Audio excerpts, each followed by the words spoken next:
ایک شخص کے تین بیٹے تھے، ایک انجینئر، ایک ڈاکٹر اور ایک بینکر تھا۔ اس شخص نے مرتے وقت اپنے بیٹوں کو نصیحت کی کہ اس کا ہر بیٹا اس کے مرنے کے بعد اس کی قبر میں 1,00,000 روپیہ رکھے گا۔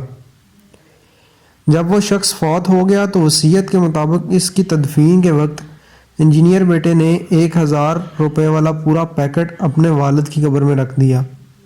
اس کے بعد اس کے ڈاکٹر بیٹے نے 5,000 روپے کے 20 نوٹ اپنے باپ کی قبر میں رکھ دیے۔ بینکر بیٹے نے جیب سے چیک بک نکالی، 3,00,000 کا چیک کاٹا اور 2,00,000 روپے قبر سے اٹھا کر 3,00,000 کا چیک رکھ دیا۔ اگر آپ کو ہماری ویڈیوز پسند ہیں تو مہربانی کر کے ہمارے یوٹیوب چینل کو ضرور سبسکرائب کریں۔ جزاک اللہ خیر۔